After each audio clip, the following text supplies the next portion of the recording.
What's up, guys? We're here at the Rtisan podcast. I know I've been gone for a while. I know you fucking miss me. I mean, who wouldn't miss me? However, we're back now, and today I got the new and hip group of Chicago, BLAQROCK. My guys, what's cooking? Hey. Hey. Good Happy Friday. True. Happy Friday. I'm with it, man. I was just saying, it was fucking shitty traffic on the way in today, but we overcame. We did. So, yeah. So, you guys just were on what channel doing? We were on WCIU, the CW. We're on a show called The Jam. It's a show that is a program that runs from 6 a.m. to 8, and yeah. It's like a morning news, like your normal morning news show. For sure. And they have guests and stuff. Did they give you guys food or no in the morning? They had like donuts and coffee? Man, I wish. I think it was bottled water, you know? Yeah, they gave us bottled water. It was a jam. Oh no. Step your fucking game up, bro. All right. Yeah, we love you. Yeah. They didn't have to say it. I said it. Boom. Yeah. Yeah. They probably, you know what? They probably did have that stuff. We just didn't ask for it. No, bro. They're definitely supposed to direct you. There's I know. usually a I know. I was person. trying to make this. I know you were. That's because you're a fucking saint. But generally, they're supposed to be like, "Hey guys, here's coffee and donuts over here." You know, and it's usually like gas station rolls or some shit, or somebody went to Dunkin' Donuts or something. You know, for coming out and doing it. I mean, yes, they're giving you free press, but there's like 200 people watching that show too. So you know, It's also their job. facts right? though. So, Yeah, somebody's supposed to be on that. There's an intern that specifically gets coffee and donuts. There was an intern who helped us do stuff. And we didn't give us any coffee and donuts. That's okay, man. We still love you. Yeah. Professionals. All right, so how'd you guys meet, man? How did BLAQROCK come about? I kidnapped them. I'm just kidding. What the fuck did I do?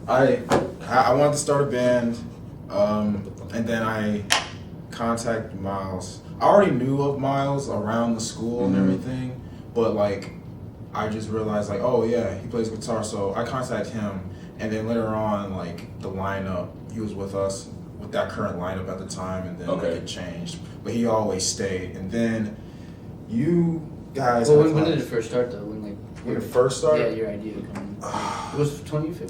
This 2015. 2015, I had the idea, and then It was here at Columbia. Yeah, here at In this Columbia, library. at the University Center, and what the fuck? It was me, a guy named Tony, and then a guy named Patrick that came in the beginning, and then later it was me, Tony, a guy named Ari, and then it was me and just Patrick, and then it was Miles, and then we got another guy named Patrick, and then we got another guy. Yeah, a lot of people. For sure. So many people came in and out, but Miles was the most consistent one. Thanks, Miles. And then they were doing like DIY recording sessions in the University Center, and I kind of hung around kind of quietly in the back for a while. And I actually had a math class with Patrick, the drummer, and he turned around to me and was like, "Hey, do you play rock?" And I was like, "Yeah." And he said, "Okay, you're coming to the next practice." Is what he told me. All right. I like how he volunteered you. Yeah, but it was cool. And then I came, and then came to the practice, and what did we play? I think you guys were trying to teach me the stuff you were working on. My guy, I don't remember. All I know is it was a song. What the song was called? It's called "What Makes You Happy." Oh, that was before me. So there was a sound that the band had that was very like, it was very jazzy rap. I wouldn't know how to describe it really. It's Like very trip hoppy? Trip hoppy? Yeah. No, it wasn't. No? Okay. Just imagine a guy rapping in a jazz band, but it wasn't like, it was just like a guitarist, a drummer, and me, and like, I don't know. Ari was just very jazz. He was like a jazz musician. Okay. So like, it was just like that. It's feel good, up tempo kind of. Okay, cool. Happy. I'm with it. Yeah. I'm with it. Then we flipped the script. Yeah, we flipped that shit. So when did this first version of the band start to finally come together? So that was much later. After we wrote a few songs with our past lineup, it kind of fell out. I think I was about 19 and you were 20, or something like that. And then we took a break for about 4 months, however long that spring semester was, and then we decided. My dad actually convinced me, because my dad has always believed in the band. And he said every day for like 4 months he was like, "You guys need to, try to get back together." And at one point, you know, I was kind of like, okay, let's do it. And then, but we decided to hold auditions instead of kind of asking friends to do it. And we had a good number of people come in. What position were you auditioning for? Drums and bass. Okay. And then actually at the time we were on. Well, I had a weird vision for the band that fell apart so fast. Oh yeah. Okay. I forgot about Yes. Serena and Jackson. Yes, I wanted it to be like an orchestra of people. And That's tough if you don't have. Oh, we had another guy, keyboardist too. right, so we auditioned a keyboard player, 3 singers, a trumpet player, another guitar player, and a drum, and a live DJ. He stuck around with us for a while, and then we auditioned a couple drummers. Basically, we auditioned all these people. Low key. I mean, it could have been if I Right, knew what to do with it. Yeah. But we had 2 rehearsals, and it was just like. It was like someone was like, I don't like this idea. I don't feel like I can do much in this. I don't like. Yeah, it was. I think what held us back is that we didn't have written material at the time. Like That's it would have tough been much for more any convincing band. to keep people. Sure, We man. didn't have material at the time. Right, We were right, just right, jamming right. it out. Yeah. Yeah. I think that's like the worst way to get a group to interact is just jamming it out and getting something fresh because everybody's going to be butting heads and stuff. Right. There's only so much music you can have at the Yeah, time, man. exactly. Yeah. But you live and learn, which we did.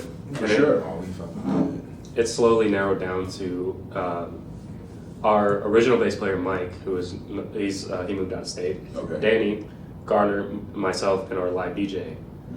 Oh, and then our other guitar, 6 people. Okay. And then the live DJ and other guitar player left eventually. And then our bass player at one point was just kind of like, it would be much easier if we just kept it with 4 people. Because the music doesn't really call for that much more sonically. Right. And it kind of just made sense, and it was less of a hassle to only, we only were dealing with 4 people. It was much easier to write, much easier to record, definitely. Right. And it's just much easier Too much logistically. to So. handle. Because also we were trying to figure out like our sound. No. Yeah. That's We didn't that's like at real. the time we were trying to figure out like what we wanted to do. Like it was cool to have an orchestra, like a lot of people, but I mean at the same time it's like you have people who have like opinions on how everything should be and how it should sound. So how could we tell them which something should sound if we, the people who ask them to fucking come, we don't even know what we want, right? Yeah. Let's write a song called We the People. So Are we that political though? No. Okay. We'll get into that. Yeah. All right. There we go. And then people left. We found what worked. So 4-man band. Well, the good thing now is that you guys have a core to build from. Yeah. And if you want to add like freelancers to come in and do a recording, like a specific recording, you can do that. You know what I'm saying? Especially if it's like something you've done already before. And now, as you said earlier, Danny, you can go. Some of you all have music degrees. You all study. I know you graduated with a music degree. Did you guys both have music degrees? Yeah. Nope. Well, what was your I major? went to school for civil science, and I pretty much studied like the journalism side of like film. Oh, dig. I was doing that at first too. Well, you got 2 people who have music degrees, and you can at least come up with like a sketch of something to hand to people. You know what I mean? Which alleviates some confusion. You at least tell people when to come in and when not to, even if you don't have exactly what you want them to play. You know, so you can do that now. It's hard to have 8-9 people in a room offering their opinions and shit at the same time. You know, when you don't even really know exactly what you want to create. Yeah. That does make for a very frustrating situation. Absolutely. It was tough. No But doubt. I mean, naturally it narrowed itself down. So I mean, Yeah, it just man. wasn't meant to be all that. No, I dig. So I dig. yeah. So when you guys finally got this version of the band together, what was the next step for you guys? Was it just getting content for the 4 of you? Because, I know when you start out a band, you guys, it's very easy to have a song, but as the band changes, and especially if you don't have recordings already, the songs change because people play things differently. So what was that next step? Was it like getting, a few tunes together with this version of the band? What was that? It was getting tunes together with the people that we had, so the 4 people that we had at the time, and then our next step was like record stuff, and after you get recordings, do shows, and then the shows eventually start doing a music video. So like we had a plan. It wasn't like oh, put a song out, and that was it, and then perform for the rest of it. Like, no, we're gonna try to put out content. No doubt. I'm trying to put out like posters and cover art and stuff like that, and like merchandise. Like, we try to give people something to look forward to all the time, because I mean, you want to stay relevant, and you also want to give people what they want, because it's, you know, you're serving people too. Like, people pay to come to our shows and have a good time, so why not give everything that you got? So yeah, step at a time. It took a while. It was not overnight. Like, for sure. It was a lot of stuff that happened, and like, I'm happy that it happened. Yeah. Because I didn't know what the fuck I was doing when I started. All I knew was I need to get. I was like, I want a guitarist, a drummer, some bass people, and maybe some other motherfuckers. Right. And I want all these guys to just make music. Right. Yeah. It was very vague, but it worked out. But there was one point when people were leaving, I was getting like kind of discouraged, because I was like, people are just gonna keep fucking leaving and shit. And I got kind of sick of it, and I was getting annoyed. But like, over time, I started to have like faith and shit. And like, yeah, that's beautiful, bro. Thanks. Yeah, man. No, that's real, man. I mean, no, seriously. You know, it's kind of like I forget how it goes, but the race isn't given to the swift or the strong. It's like those who have the strength to endure. And you know, you're talking about how, you know, you were going through all these early, you know, just difficulties, and it would have been very easy for you to just be like, man, fuck it, I'm gonna just hire a producer, let him make some tracks for me, and then I'll just do what I do over the tracks, you know. But you had the perseverance to kind of stick it out. And when you have bandmates, a lot of times it's not even the music that they buy into, bro. It's the man, it's the woman that they buy into. And he saw something in you. You saw something in them, was like, I'll fuck with these dudes. You know what I mean? Like, what he wants is similar to what I want. And then you start to buy into each other, man. And that's what happens for you guys. Yeah, I have to really prove that, because I didn't go to school for music. So it was already intimidating. For sure it is, people who knew music, and I didn't. So obviously I had something, because I mean, these motherfuckers are still here. So like, clearly, clearly there was something like, oh yeah, like, I really like the idea, or like, I like how you're performing, or I like what you're doing and stuff. But yeah, it was intimidating, but I couldn't let that stop me. Yeah. From, you know, every story about that. Absolutely, man. Yeah. So when did you guys, when was that moment for you guys where you were like, okay, this is hitting? Was it on stage? Was it at a rehearsal? Was it were you laying in bed one day? You're like, you know. I think it was at a rehearsal. It was when we first came up with the original idea for Kicks.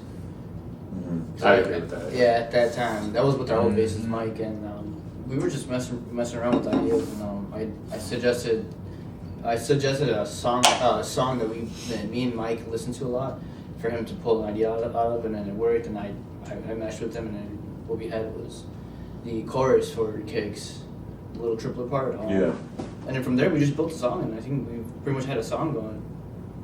I think that was then where we were like, oh yeah, this is a banger. Yeah. Yeah. Fuck yeah, bro. And that's definitely been the song that people are most receptive to. Okay. When we play live, if we have people that know us in the crowd. For sure. I mean, we put out a music video for the song because we thought it was the best song to do that with. And yeah, it's just that song. It's just one of those songs that can be universally liked. Right. I feel like, especially, I think it's really important too for an alternative band. Where the music isn't so universal to everybody. I think it's really cool to have that one song that can appeal to a lot of people. Right. You know, musically and lyrically. Yeah, I agree with you. And keeping with something he said a little bit earlier, something I kind of just not really have started to come around to in my own musical creation. We are in the customer service business. That is what we do. Even if we're not necessarily trying to service the customer, you know. Sure. We're definitely putting something out for them because we want people to listen, you know. And we can say we don't really care if anybody listens, and that is legitimate in its own right. But if nobody shows up, it's kind of hard to continue to have. It's hard to say you have a band. Yeah. You know what I mean? That's like that. That's difficult. You mean shows up to shows or shows up to being in the band? Well, both, man. You know, I mean, even if you guys were extremely steadfast in what you do, you know, it's sort of like if a tree falls in the forest and nobody's there to hear it, if nobody's there, it doesn't make a sound. You know, it's like, well, yeah, you're creating all this stuff, and you guys may fucking love it, but if nobody's coming, you know, it's like, well, yes, we're making music still. Yes, we're enjoying it. Now, why am I doing it? You know what I'm saying? But the fact that you now have a song that you feel like people can get with, if for nothing else, people will know you for that song, and maybe that'll be like the entry point for people to get with the other stuff that you're doing. Now, you said you were an alternative group. Like, do you all agree with that? You know, you consider yourselves to be. So, what does that mean to you to be an alternative group? Alternative, with definition, is like the counterculture of something that's popular. So whatever we as a band define as popular, we are alternative to that. Okay. So that's whatever you want it to be. So like if Kicks is alternative to us, I think it's alternative because it's alternative to the shit that I'm hearing or that I've seen. It could be alternative to hip hop. It could be alternative to whatever the fuck. We can say Kicks is a grunge song and be alternative. Right. People will disagree. Like, man, it's not a fucking grunge song. Yeah. But I could be like, well, it's alternative. You know what I'm saying? So that's my definition. I don't want to speak for you guys because Fair enough. We're pretty alternative. We don't really stick to one genre when it comes to like rehearsals or jamming. Yeah, for the most part, we try not to stay in a specific style. If Miles is playing jazz, if jazz is playing Miles, Sometimes it's like that. Sometimes it happens, man. Yeah, and then we have Austin playing a funk bass riff, and I'm here coming in with a rock beat. And for some reason, it blends pretty well. And Yeah, man. we keep it that way, I guess. I think that's soul. I think that's the soul. Arranging that shit's hard as fuck, though. Yeah, man. Yeah, it is. No It's doubt. hard. You gotta be like, damn, what the fuck is this gonna sound like? Because a lot of times what we're dealing with are parts of songs that wouldn't normally fit together, but we find a way to make it kind of fit together. We have a lot of our new stuff is, I think, kind of like that For sure. in a lot of ways. Yeah. What's his name? Fucking guitarist. Shit. Frank Andy Zappa. Krauss. Sure. I was gonna say, but Frank Zappa has a very interesting interview talking about like what alternative rock is, and the interviewer was like naming off bands, and he was saying whether they were alternative or not. And one, I can't remember which group it was. It might have even been Devo or something like that. And he was like, "Are they alternative?" He was like, "Sometimes." So I mean, shit, for 30 some odd years now, I mean, alternative has a lot of different connotations to it. And if, by your definition, if it's just counterculture to whatever pop music is, I mean, that's a very broad view of alternative, and it's so broad it may even encompass some pop music. You know what I mean? Whether we want it to or not. You know, but how do you feel about being labeled an alternative group? Because that's a tricky thing. You know what I'm saying? The thing is that the only reason we put a label on it, the only reason we call it alternative is because we don't really know what else to call it. Because we have our current bass player is he got his degree in jazz bass performance. I'm a contemporary music degree. Right. Danny was instrumental performance at Columbia Gardner's film student who has a hip hop background, and I have a classic rock background, and Danny has more of a progressive rock background. And our bass players are jazz. So like when we put all that together, we don't really know what to call it. So it's like, I mean, if we could get away with not labeling it, then we probably would. I feel like. Yeah. Yeah. You don't call yourselves a fusion group? A fusion group? Yeah. That might not be a term you're too familiar with, but like fusion is something in the musical world where that's another one of those things where it's like calling something smooth jazz when it's not necessarily jazz, but it fits in like a non-traditional R&B or pop mold. They'll call it, yeah. So fusion can be, it's sort of like what you guys are. It's whatever you're fusing multiple styles together. And they'll just call it fusion. You know what I'm saying? And we'll say okay to that if that's what. Sure. If somebody wants to call it, that will be like okay. Yeah, if you want to call us, that's fine. I'm not gonna like be upset about it. No, I feel that, man. No, I'm just, it's you about it. Yeah, it's like, bro, meet me in the parking lot, dog. Who's fucked up? No, bro, fusion group? no, I mean, like we just say alternative, but if you want to say fusion, rock, fusion, whatever, jazz go ahead, man. Yeah, man. man. So crazy. You got Ensemble. Yeah, it's shout out Bill Boris. But you know what? I hate labels, and I also understand the power of labeling. It gives people validation on some levels, and it also puts people in boxes. You know what I'm saying? Because if you don't account for certain things, you know what I mean. Like, what do you put down on Spotify? When you upload your music or Apple Music, it's like, well, if we call ourselves a fusion group, some people may see us more as being jazz or have more rock. You know what I'm saying? But if we say, we're alternative and we want to appeal to that rock crowd, that might be more the lane you wanna find yourself in. We do often get labeled rap rock by Spotify and Apple Music in that sort of light, so that is usually what happens. But we only use the labels when we have to. I understand. And we generally but it's important that we avoid it when we're actually working. Yeah. But when we come out with the finished product, whether or not people want to label it's up to them. Sure. Honestly, we're probably never gonna, True. label it. I mean, we've tried, right, and we definitely have in the past. Because when people used to compare it, I mean, people still do, but when people would all the time compare us to Rage Against the Machine, we kind of just went with that for a while. I did. Because our only song was a cover by Rage Against the Machine. But okay, fair enough. And the thing is, people don't listen to a lot of music. So I don't want to say that. No, I know what you mean. People don't listen to a lot of music, and then they're gonna look at us and be like, "Oh my gosh, you guys were in Rage Against the Machine," even though there's literally a bunch of other people that can literally rap, Right. and there's a guy with a guitar on it. For sure. Literally, there's so many bands like that. If you said, "Oh, you guys are in Linkin Park," you remind me of POD. You remind me of even another rock band, Limp Bizkit. You remind me of that Just one one guy. of those things. Right. Yo, honestly, my favorite group at 12 years old was Limp Bizkit. Holy shit. Chocolate Starfish and the Hot Dog Flavored Water was an album I blasted in 2000 for a solid 2 years, man. So What a scene. yeah, dude, it is what it is. I love hearing him do break stuff, but when he does it live, Oh yeah, for sure, the man. voice he does it in, Yeah, dude. is you know what I'm Fred talking about? Durst, Fred Durst. Yeah, man, he's the shit, bro. I fucking love that group, bro. Yeah, I fucking love it. That's what's up. So, now that we've gotten past the labels, what would you say your music is like?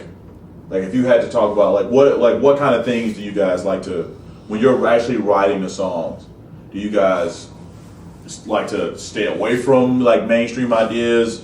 Are you talking about whatever the vibe is at that particular time? Like, what's the writing session like? There's a couple different ways that it happens. Either one of us will come in with some sort of idea about something. Gardner came in with a concept for our song Monster a long time ago. He came in with a concept and some lyrics. Something like our song Mass Appeal was a riff that I had that was thrown in the garbage and brought back out. Okay. From that standpoint, it happens. Like, people bring in ideas. Danny brings in ideas. Our bassist Austin brings in ideas. Sometimes it's just us in a practice room, just kind of organically playing music in general, and it morphs into something we kind of want to keep, and then we work on, and then it's a pretty standard. I think a lot of people have that similar process, but it's nothing crazy. Like, we're sitting on a rock and we start levitating. And it's never anything like that. It's just, it's usually something pretty normal. Yeah. So, do you do most of the lyric writing? Yeah, I'm trying to. Miles is starting to do some lyric writing now. For sure, man. Yeah, that was something I feel. Listen, I didn't write my first lyric my whole life until I had a classic home meal karaoke, and I was so terrified to do it. But I was such a school person that I did it to get through school. Right. And I found out it was something I really liked, and I started writing in a folk style, and I still do. Sure. When I'm not doing BLAQROCK stuff, but I'm starting to. Ideas are starting to come to me in the style that we play. And I have lyrics on my phone that I've not said anything about. But there's one verse of one song that has my lyrics in it that we play. Out of the 14th, however many songs we have. Right. And, but yeah, I have started to slowly do it. But yeah, it terrified me at first. Because the interesting thing is, I don't know that I would ever vocally perform a BLAQROCK lyric. That's the thing. Really? I don't think unless I felt that it would fit. Because first of all, I can't rap. Here's the thing. here's the thing with me, like, he wrote a song called Daybreak, or the lyrics to it, and I'm like, he's like the ghostwriter for that. I didn't have any ideas for it, but he wrote it, and I'm rapping to it. So when you come to our show, because you will come to our show, you will, and then we performed Daybreak. I performed the song, I rapped it, but those are his lyrics. Right. He wrote that, and like, it was cool. Like, you don't have to be like, I mean, you don't have to be no fucking like Eminem or anything. You don't have to like. Right. I just like, here's the thing. I try to encourage people to like. Hey, if you want to say this or do something, just let me know, or just say it. Like, don't, because it's not just me. Like, everyone else in the band wants to contribute something. Yeah. So like, we have a song, like a newer song. He has like some words in it, and I have my part in it. And I think it's really fucking cool. Yeah. Like, it's cool. I think it's really awesome to have not just my voice on there, because at the end of the day, you know. Yeah, man. That was one of the good things about the Beatles that really made them super popular. Is at first it was John and Paul writing a lot of their music, so it gave it fresh flavor constantly. You know what I'm saying? It was like they were always breathing new life into it. And I know they were writing together a lot, but I'm sure when they went home and was like, oh man, this is a good idea. You know, he came in and was like, yo, check this out. And was like, oh man, this is fucking cool. You know, that's the power of a writing session. So It's bloody cool. yeah, exactly. We're gonna take a quick break, and then I got some other questions for you, Dad, Cool. with the writing. Awesome. All right, guys. Sounds good. Yeah.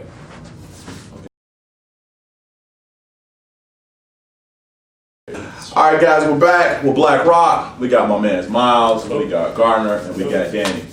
So the question I wanted to ask is, how difficult is it for you guys to be honest when you write? Because I know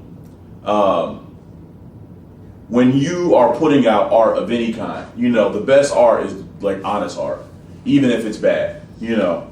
But if it's honest, I don't know if it's ever truly bad. Maybe we can knock the skill set of the artist, you know what I mean? But whenever you put things out and it comes from the heart and it's a true expression of self, generally speaking, people take to it, because we all I forgot, I learned this in some writing class I took, but the human experience is contained within in all of us, which means that basically the things that I go through and experience on a day-to-day basis are similar to what you experience and go through on a day-to-day basis. So have you ever dealt with, I want to say this, but I don't know how people are going to receive it, so you tame it, or you write another way that may be more appeasing to, you know, your listeners? No. Yeah. Well, I mean, it's mainly a lyrical thing at that point. Yeah. 'Cause, I mean, the music. It's more of a lyrical. Well, it can be a music thing too. Okay, you're a jazz guy, right? Like, you're a jazz guy, and maybe, well, not a jazz guy. You study with a jazz guitarist. Yeah. So I'm gonna say that in comparison to the common music listener, your musical sensibilities are going to be higher than most.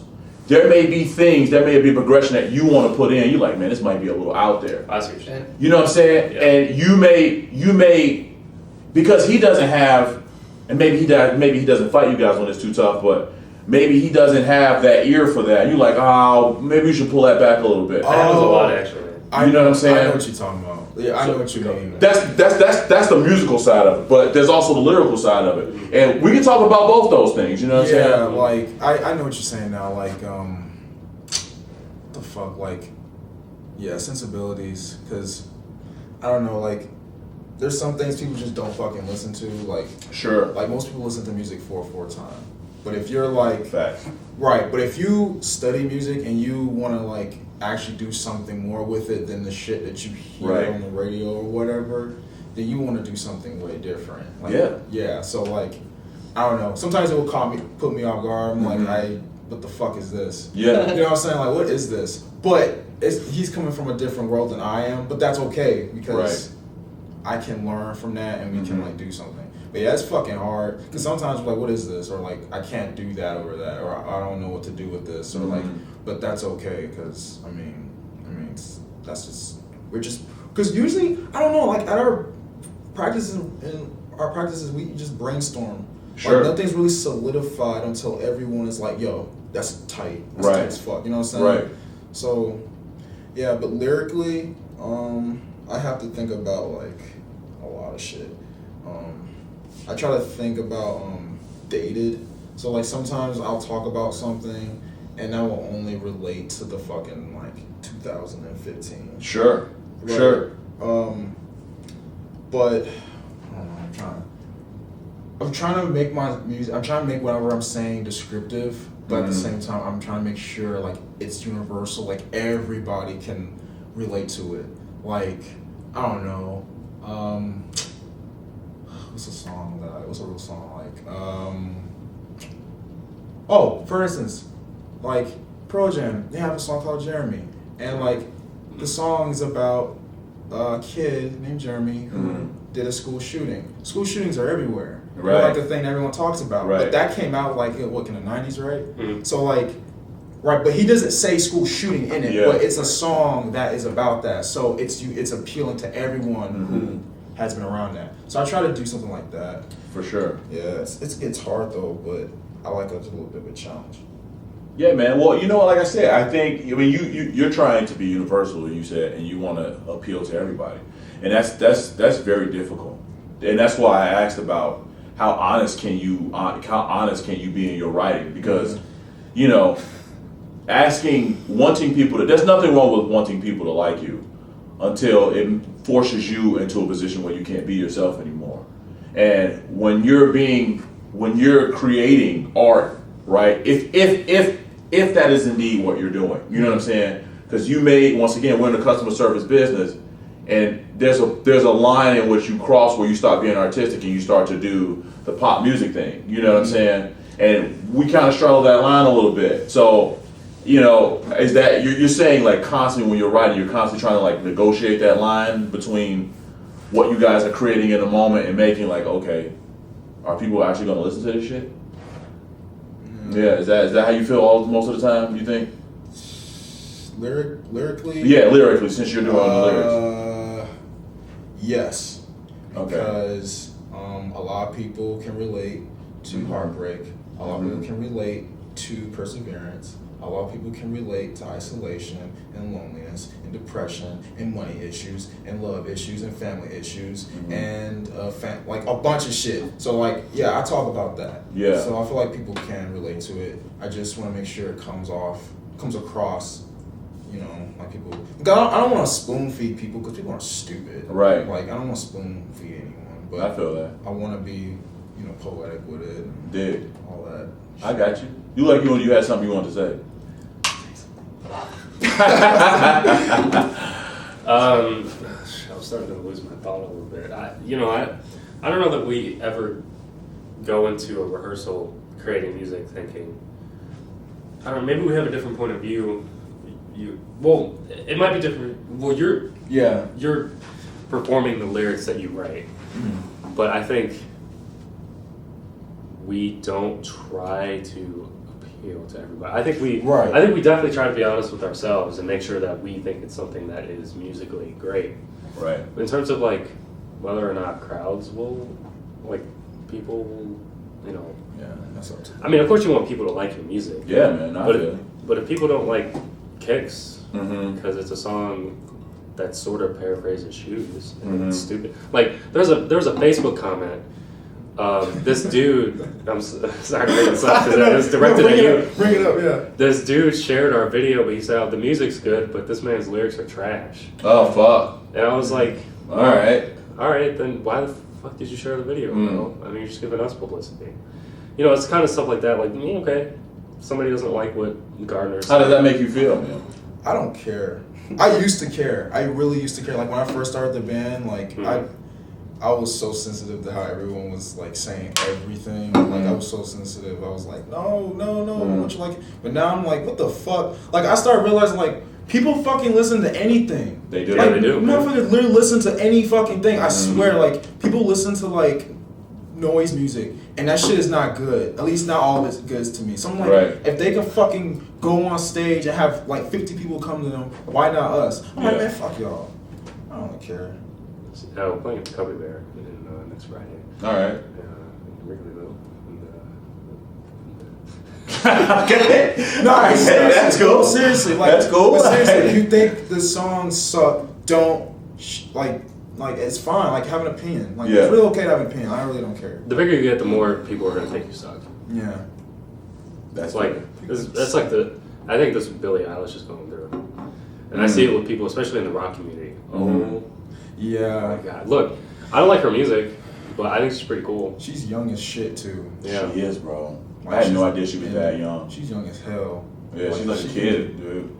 but she's. I mean, you can't deny that she's killing it. And She is killing it right now. Even if you don't like her message, or you don't, I'm sure she doesn't really care if you do or not. At this point. Right. Even as a 17-year-old. Yeah. You know. And at 17, that's impressive because I feel like when you're 17, you're a musician. All you want is for people to like your music. Definitely. You know? Maybe, I don't know. No, I was just It thinking, helps if I you're was rich just as thinking fuck. of Justin Bieber. Oh yeah, Justin Bieber. I don't know why I did not like him when he came out. He literally did nothing for me to not like him. What's because your girlfriend liked him? I didn't have a girlfriend when he came out. Well, okay. I know I didn't like Lil Bow Wow for that very reason when he first came out, bro. It was like every girl was obsessed with Okay, it. yeah. That's what. Yeah. And I'm like, what yeah. the fuck is going on? Like, this shit wasn't even that good. Or like man. when Lil Wayne came out, everybody had like Lil Right. Wayne posters on. I'm like, this Dude, dude's ugly. Great guitar player. Right. Fucking legend, bro. That was- But yeah, man, I mean, I definitely think that's a part, especially for like young male artists. When they're like super young, Usher came out, he was like 15, 16 years old, you know what I'm saying? Handsome abs, could dance and shit. Omarion was one of those guys. What's the guy's name from fucking, not B2K, the other group? He was on Sister Sister. I can't remember his fucking I name. don't remember him. Him. Ooh. All these guys, man. You know, it's just Wait, like a are thing. you talking about Marquise Houston or some shit? Yep, that's him. Okay. That's him. Yep. Yeah. Yep. I forgot he even made music. Yeah, I know, that's bro. a nice sign. Hey, man, it happens, bro. He's rich now, and he doesn't have to worry about that bullshit anymore. He's like, all right, well, fuck you guys. Go home. But it's conscious though. Yeah, you know. Is that important at that stage? You know what? Probably. You know what, man? I don't know. So here's the thing. I think it matters to you if you know you're putting out bullshit, or maybe you don't care. I think if you're putting out bullshit and you know it's bullshit, I think at that point you don't care. But you're financially set. I think when you're young, you have a combination of it. You want it to be good and you want to be financially set. But depending on the kind of person you are, I think once you get there and you stop caring about your music. You know what, man? If I'm such a sensitive person, I could never make anything that was inauthentic to me. So Yeah. people told me they didn't like my shit, and I was like, "Damn, I was trying to be as honest as fuck."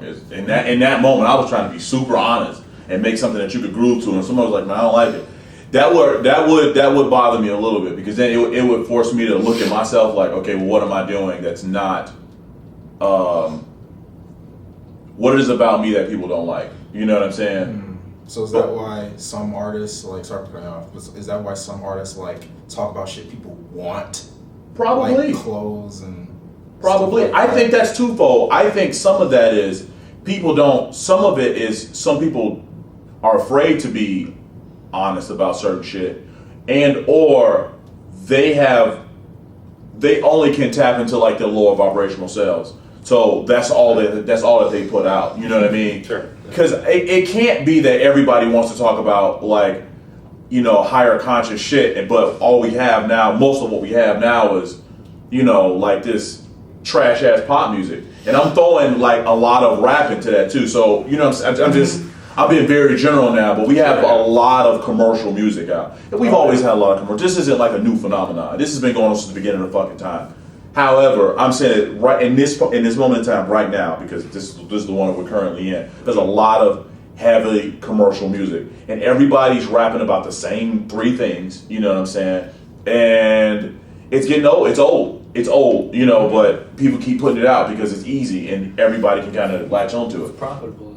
It is, man. Yeah. I It remember is. when Go straight for the problem. Yeah, gangster rap, like in the 90s when it was like the shit, like it was cool to like have a gun, shoot somebody, Yeah, man. fuck the police, all that shit. Now it's like whatever y'all seen, but yeah, it's Yeah. profitable now. Yeah, man. Well, you know what? When those guys first started doing it, it was just like there were congressional hearings going on about that kind of thing. Now those guys had kids, right? And they came up only really hearing that stuff.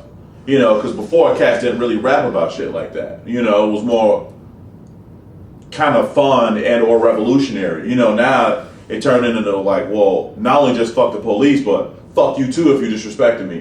Which I think some of that was even a commercialized version of what was actually going on in the hood. You know what I'm saying? You know, to me, when I look back on gangsta rap, not to try to go there, but I think some of that was just like,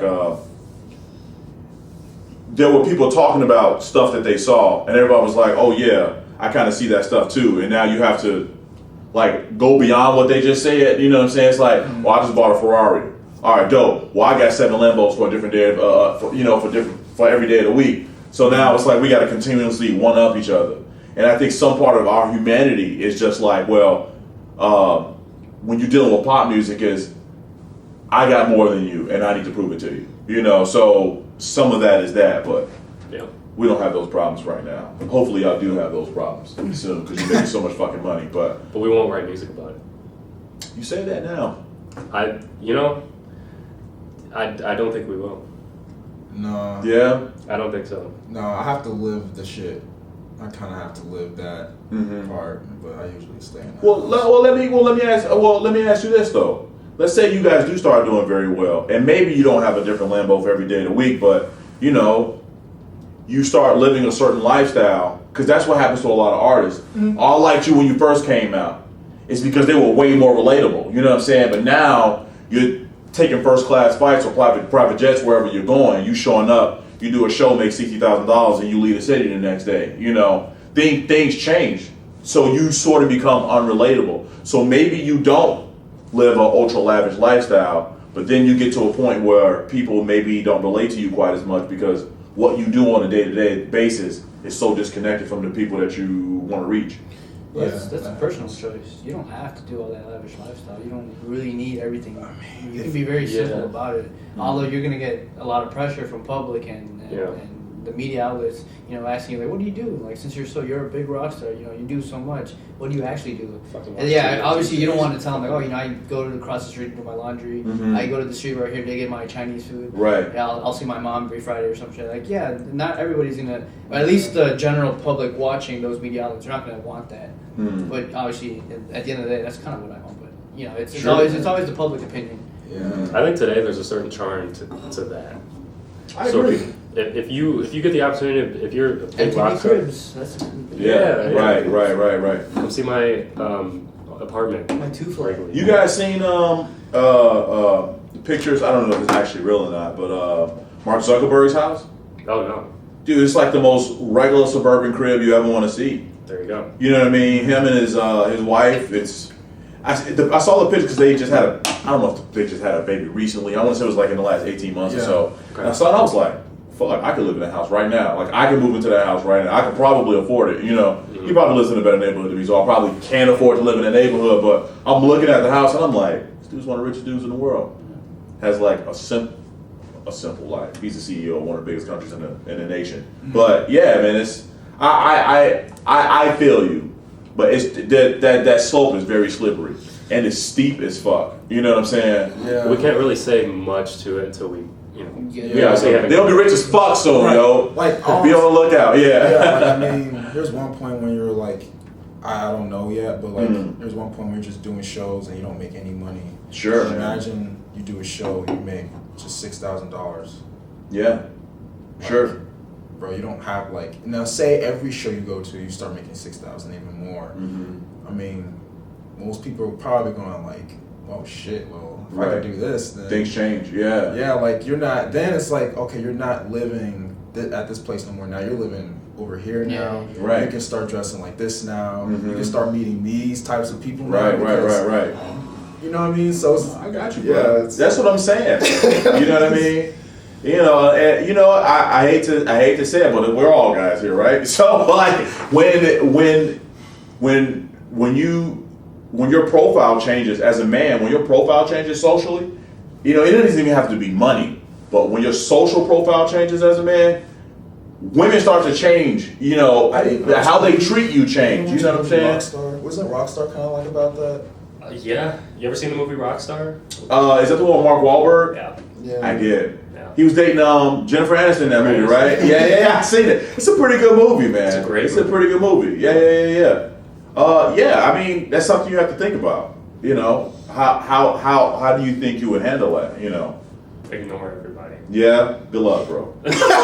Good fucking luck. No, just Good fucking Good luck, luck. bro. Yeah, exactly. We'll see. I think I don't know, You man. can be creative about it. You don't have to be out in public all the damn time. You know. I agree. Yeah. I mean, I've seen. I mean, these are practical ideas, right? Like Sure. Actors like Daniel Radcliffe, to avoid the paparazzi, he'll walk like 30 dogs at the same time and shit, just so that paparazzi won't get near him and shit like that. Mm. Also, have you seen like Vogue 73 questions? You know, when they be asking like some celebrities about like random shit. Right.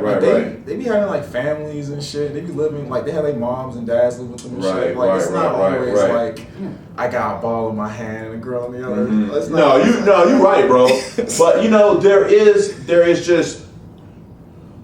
there's just more opportunity to fall to temptation. Oh, yeah. You know what I'm Sure. saying? And a lot of times those things get in the way of you being the best version of who you want to be. You know what I'm saying? And sometimes you just get used to it, and it's easy to get used to it. It only takes 21 days to build a habit, right? You're on tour for 2 months.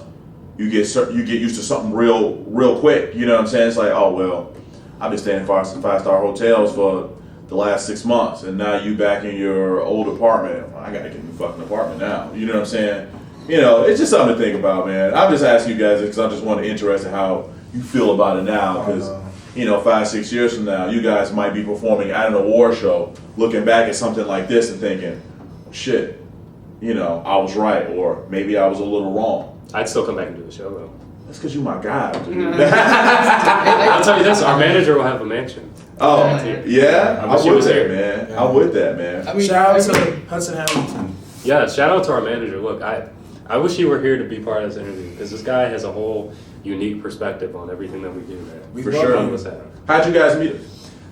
So Hudson was my first friend at Columbia. Him and I met like 5 years ago. Okay. We were both music students. When I met him, this dude had long blonde hair. Rare breeds. Right. Yeah. Him and I started a band together called Rare Breeds.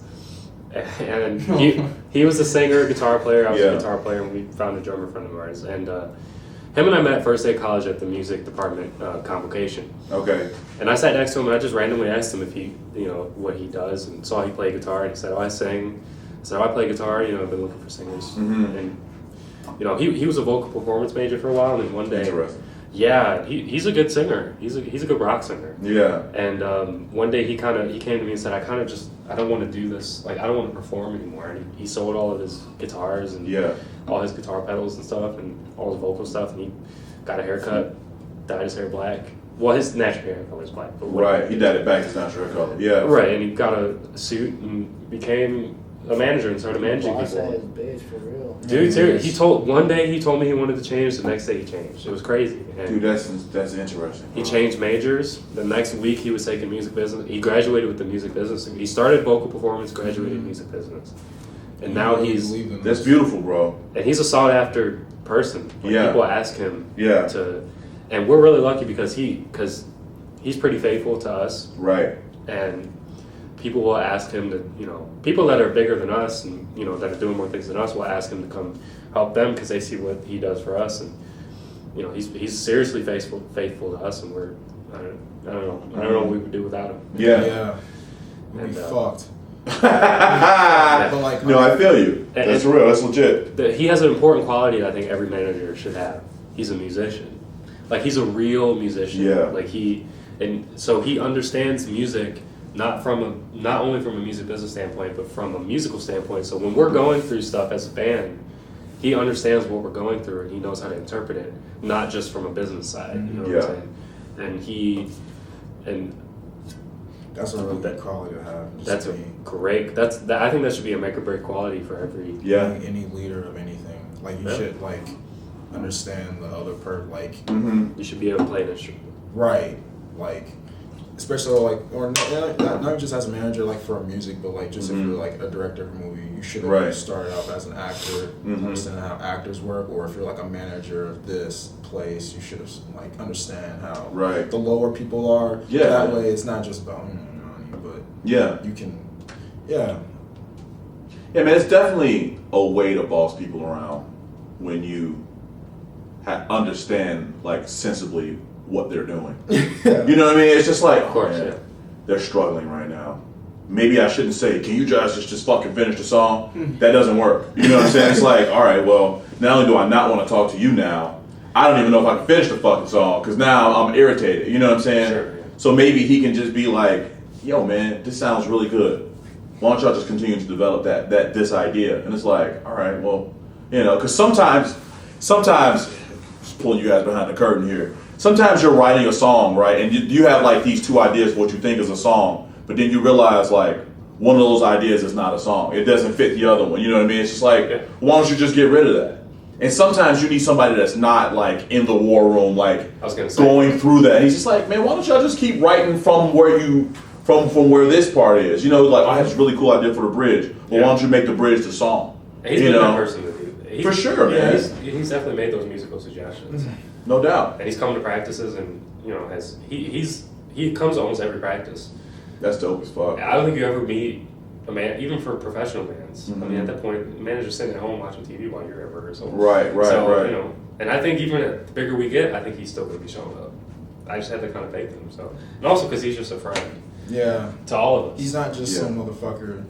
Like he was through Miles and like, Right. you know, I became friends with him. Like, yeah. Man, what's his name again? Hudson Hamilton. Hudson. Shout out to Hudson Hamilton, bro. Yes. You looking for if you looking for a manager, hit him up. Boom.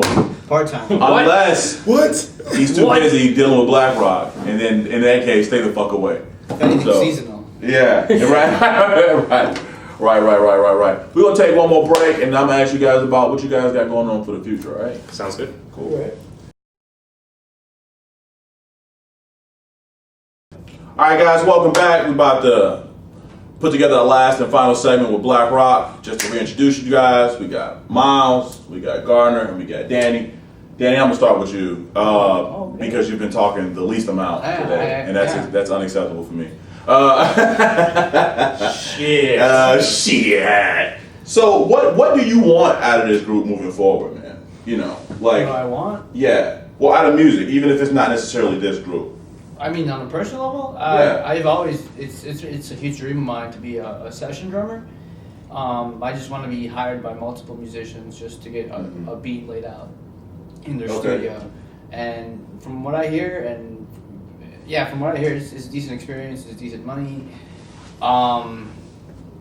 Just getting at the end of the day, I like seeing my name on something, on a project that I worked on the side. Yeah. But yeah, obviously, also at the same day, at the same end of the day, I still want to be playing, you know, live shows with the band. For sure, man. Yeah, this and that. But for the most part, it's just gonna be pretty much drumming. I mean, I do want to delve into the percussion side and mess with other kind of percussion instruments. I want to learn how to play the marimba. At home I have a little djembe African drum that I play a lot sometimes. That's one thing I want to get into. For the most part, it's just everything percussion related. You know, whether it's being a session drummer or just playing live with percussion instruments. For sure, man. Yeah. Do you do any of the live percussion stuff? No, not really. For BLAQROCK, no, not really. I mean, on your own personal thing. Oh no! Back when I was in college, yeah. But after I graduated college, I pretty much stuck with these guys, and I focused most of my time with them. For sure. Yeah. I would definitely do that, man. Just because it just adds something, man. Yeah, of course, yeah. What about you, bro? What about me? What do you want out of this group? What do you want out of it musically? What do you want from music? What do you want from, you know, a career as a vocalist, performer? I want to. There's a lot of stuff. I want to have a project where I am my most vulnerable and my genuine, authentic self. Like something you can go back to and listen to when I'm not here anymore. Right. And also would want everyone in the band to like eat and like be something great. Right. You know? I would like I also want to show people that like you can do like the whole like rock stuff and like the rap stuff and all that. Yeah. And like I want, because people have been gravitated towards that. Like Mhm. people have like DM me and say, "Yo, I like what you're doing. Can you come to my thing and can you Yeah. do something on my stuff?" Because people people actually want to incorporate rock stuff in their stuff too, and it's interesting. It's a powerful form of music, bro. Yeah, but very powerful. I'm kind of faithful to BLAQROCK, so like maybe I don't know. Yeah. I'm kind of not really thinking about other people. I want to just go on tour. I want to just meet cool and talented people. Mm-hmm. I would like to have experiences being in like I guess a hotel or motel or something. And yeah, I can just, That's legit, bro. What about you, Miles? Man, I want us to be one of those bands that makes people want to pick up instruments and play. And like one of those Spoken like a true musician. I mean, honestly, though, musically, we have a group of some seriously talented musicians, Mm-hmm. and I want us to go all around the world and show people alternative music is extremely powerful music. Yeah. And I really just want to inspire people with the music that we create, because I feel it's powerful, and we all feel it's very powerful. And there's a lot to say with our music, and I want the whole world to hear it. Mm-hmm. And I don't want to leave a single person out. So we travel to every corner of this planet with the 4 people in this band plus our manager. That's it. Right. And scream mass appeal. That sounds like a lot of work. Hey. That's a lot of coverage, grounding or coverage, coverage for grounding. That's fine. The term is. Ground to cover, yeah, that's fine. Have you been to a mountain before, bro? I almost died on a mountain. It's hard. I've been to a mountain. Playing music off of there. I love to play Japan. Japan is I would love to be there. I would love to perform every day of the week there. Mm-hmm. For some reason, I'm very fond of Japanese culture. Yeah. Yeah, it'd be a dream I to. always want to perform in London. London. Blug. Bloke. Blug. Yeah. Mass appeal. No, I just I want to take the culture we created around our music and bring it to other cultures and see what that does. Yeah. Culture that's outside American culture. Mm-hmm. So yeah, but honestly, I just want us to keep evolving with our music. Yeah. And keep creating, keep exploring different ways to create music, and to keep being a solid band. Sure. And yeah, for the most part, I'm looking forward to the journey more than I am to the end destination. Yeah. Because it's always about the journey, about the experiences you pick up and whatnot. Because to be honest, there might never even be an end for BLAQROCK. I mean, we could keep going until we're 60s, 70s. Like, what's a popular band nowadays that plays in The Rolling Stones, though. Yeah, Rolling Stones. Jesus. Yeah. I'd love to be up Had there. like 80 farewell tours and shit. For real? I'm like, I'm man, we're making a ton of fucking money doing this Skin shit. hanging on my bones. Yeah, just man. me fucking flapping around on the Yeah. outside. That'd be nice. That'd be a memory, Yeah. Play Shutter Speed when I'm 75. Hell yeah, for real. I'm falling apart. And The solo that would be is the best way to go, to be honest. Yeah, man, why not? Yeah. during your drum solo on Shutter Speed. Sorry, the poor drummer has just had a heart attack. And you hear me? That's the last fucking thing I So you said you got something popping up in Wrigleyville. Anything Yeah. else for you guys? So we just had a song come out today, actually, Friday, Oh, December shit. 15th. Yes, it's called Boyfriend. And Boyfriend is a song. It's one of the first songs that we ever Gardner and I collaborated on. Gardner had it's one of those things where Gardner had the concept and the lyrics. He brought it to me. I remember this because I was thinking about this the other day. Mm-hmm. You and I were on the Green Line. I think we were heading back from the music garage. We were rehearsing there, and you showed me a demo of something you made in a In GarageBand. yeah, in GarageBand. You put some stuff together and showed it to me, and I remember hearing it and thinking that there were two separate ideas of a song that didn't fit together musically at the time, but the idea was there. So we took that and evolved it over time, and I'll let you tell the story of what the song is actually about, but we took the song, we had it for like a year, and we finally recorded it, and we put it on the original release of our EP, No Love for Black Kid, which we're re-releasing on December 27th. But we had everything remastered, and now we're re-releasing the material because we honestly thought it could sound better sonically. Sure. So we went back to the studio, had it mastered, had it tweaked, and now we're putting out a better product. And that Boyfriend is one of those songs. And then the song is about. Oh yeah, so the content is just about a girl realizing her boyfriend's being distant. Mm. Yeah, when I performed it, a lot of people thought it was about me talking about my boyfriend, which is cool. Mhm. I don't really care, but like that's what the song's about. Just a girl Yeah. realizing her boyfriend's being distant, and then like over the song, she gets like angrier about Yeah. it. Yeah. And the song is interesting because if you listen to what's happening in the song lyrically, it's a discussion that turns into an argument and it erupts. And it's interesting because what I thought about was it'd be cool if we messed with the dynamics musically. Took an Yeah. opportunity. It was a pretty easy opportunity to the dynamics were staring at us in the face. So we took the song musically. It starts out calm and it explodes into and there's a guitar solo in that song that I wrote. It's a very explosive, kind of hectic. Yeah. And when I had that in mind, I used to live next door to Gardner. And there was this one day, him and his ex were having a really terrible argument. And to me, this might not be what this represents to him personally. No, I know what you mean. Right. It was influenced from that. It was influenced from a bad relationship, but that's where the energy came from. Right. So therefore, that explosion is kind of like a motherfucking argument, right? Because you don't get along, and then you start like yelling and shit. So that's Right. what I did in the song. I started yelling. But yeah, influence from real life events. But I just made an idea about a girl who saw like her boyfriend get this. For sure, man. Yeah. Yep. A lot of us can relate. That's very relatable. That's another little thing we were talking about earlier. But yeah, that's dope as fuck, bro. That's lit. Besides that, Kobe Bear next Friday in Wrigleyville. $15 for a ticket. $15 for a ticket. Yeah. We're opening for Obi Soulstar, who is a local rock soul artist. He's great. And then besides that, we're going to be looking to put together an album next year, and then we're putting together a tour that we're going to hopefully we're going to be going on in March most likely. We're still working out the logistics and everything. But we're planning to play at the Punk Black Festival in Atlanta, which is a festival that brings in alternative acts, mostly acts with black members in it, from across the country to play this really cool festival. So we're planning to do that, and then we'll keep announcing stuff as we keep building stuff. But yeah, that's shows, music, tours, hopefully more merch.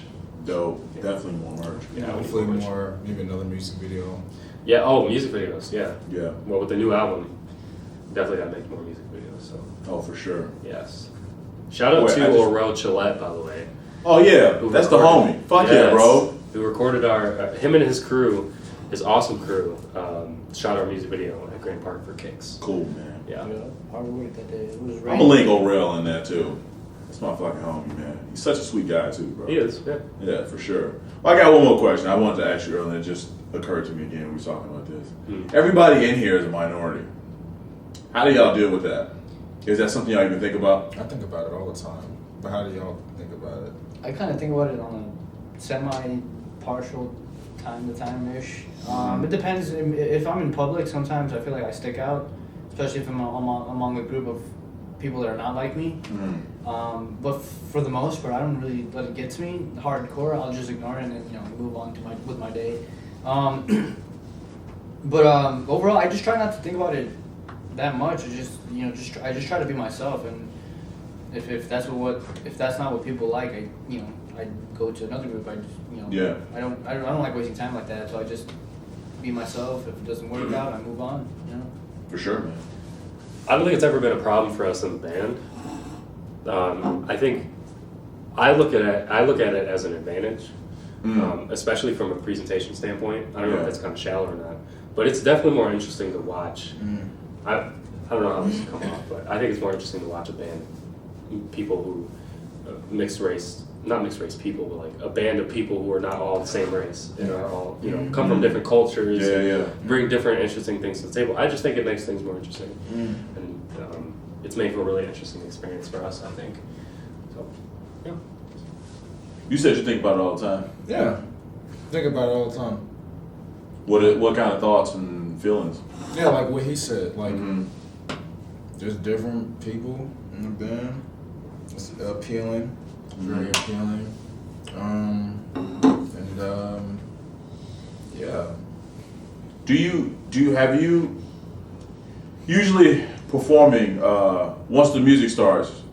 especially if the music is good, people tend to surrender to the music after a while. You know what I mean?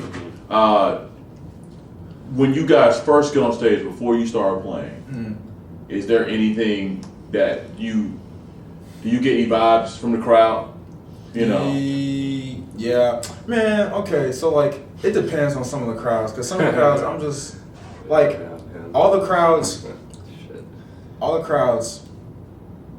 No, some crowds are like whatever, but some of the crowds are like great. Some of these crowds are like they're moshing, they're going crazy, Right. They're having fun. I think that shit's cool. I love that. But there's some crowds that just be like shy as fuck, standing there and shit, and that's okay. Like that happens. Like Yeah, man, sometimes I'm it's like what that. it is. Sometimes Yeah. I'm like that. Especially if too. you're a first timer trying music. Yeah. No, right. Yeah, That's first so time good. to music That's and legit. shit. But like, I don't know. Like, yeah, that's just how it is. But it's Well, we do thrive off of customer audience audience interaction. yeah, For sure. That's one thing that definitely feeds off of our energies, and we feed off of their energy. But for the most part, we tend to look at each other and just like we're here to play and have a fun time, and we're here to rock our faces out of shit. You know? No doubt, man. That's what's up. Well, let me say that I have checked you guys stuff out. I've been interacting with Miles for a while now. This is my first time meeting you guys. It's been a real pleasure. I want to thank you for coming on. Thank you for having us. This is I think you guys are going to be very successful in whatever it is that you end up doing. Thank you. And whatever, verbal support I can give you right now, or support in the future moving forward, I'm always here, you know what I'm saying? And just from one musician to another group of musicians and artists, let me just say, I try to tell this to everybody, my little cousin just went off to do her first college audition. So, I wish I could have saw her, but I gave her some encouragement. That's the last time I saw her, but you are enough, and keep carrying that flag, man. You know what I'm saying? And I think groups like you are important, because I think the stage that you are right now, and some of the things that you were saying, is super relatable for me and a lot of other people out there in the world. And I think it's important for you guys to exist in this space, not only because you're a group of minorities playing alternative music from a bunch of different backgrounds, representing various styles of music, not just that, but because the music industry right now is starved for substance. And I don't just mean like content, I mean like substance, things that people can latch on to and use. And continue to provide substance to yourselves and to your fans, and I think I think everything else will take care of itself, man. So, Gardner, Danny, and Miles, appreciate you guys. Guys, I want to thank BLAQROCK. Go check their stuff out. I'm going to link all their stuff in the description below. And leave comments, man. Reach out to them. I'll put their email and how you can reach out to them. And say what's up. As you can see, there's a bunch of cool motherfuckers. There's one missing. But I'm sure he's just as lit as they are. So Yep. we'll see you guys. Hi, Austin. Yeah. We'll see you guys next time, man. All right. Dope. Cool.